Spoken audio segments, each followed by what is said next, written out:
വിഘ്നങ്ങളും തടസ്സങ്ങളും അകറ്റാൻ ഹൈന്ദവ വിശ്വാസികൾ ആരാധിക്കുന്ന ദൈവമാണ് വിഘ്നേശ്വരൻ അഥവാ ഗണപതി. കേരളത്തിൽ ഗണപതി ഭഗവാൻ ഇല്ലാത്ത ക്ഷേത്രങ്ങൾ ഇല്ല എന്ന് തന്നെ പറയാം. എല്ലാ ക്ഷേത്രങ്ങളിലും ഉപദേവനായി ഗണപതിയാണ് പ്രതിഷ്ഠിക്കാറുള്ളത്. പല ക്ഷേത്രങ്ങളിലും പ്രധാന പ്രതിഷ്ഠയേക്കാൾ ഗണപതിക്ക് പ്രാമുഖ്യമുള്ള ക്ഷേത്രങ്ങളുമുണ്ട്. കേരളത്തിലെ പ്രധാനപ്പെട്ട ഗണപതി ക്ഷേത്രങ്ങളെക്കുറിച്ച് നമുക്കൊന്നറിയാൻ ശ്രമിക്കാം. ഒന്നാമതായി കൊട്ടാരക്കര മഹാഗണപതി ക്ഷേത്രം. കൊല്ലം ജില്ലയിലെ കൊട്ടാരക്കരയിലാണ് പ്രസിദ്ധമായ ഗണപതി ക്ഷേത്രം സ്ഥിതി ചെയ്യുന്നത്.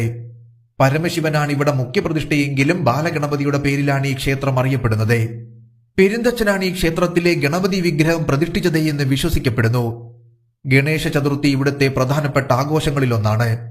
ഇവിടുത്തെ ഉണ്ണിയപ്പം പ്രസിദ്ധമാണ് എന്നതുകൂടാതെ ഈ ക്ഷേത്രത്തിലെ പ്രധാന വഴിപാടും ഉണ്ണിയപ്പം തന്നെയാണ്. രണ്ടാമതായി മധൂർ ക്ഷേത്രം. കാസർഗോഡ് ജില്ലയിൽ സ്ഥിതി ചെയ്യുന്ന മധൂർ ക്ഷേത്രത്തിൽ പ്രധാന പ്രതിഷ്ഠ ശിവനാണെങ്കിലും ഗണപതിയുടെ പേരിലാണ് ഈ ക്ഷേത്രവും അറിയപ്പെടുന്നത്.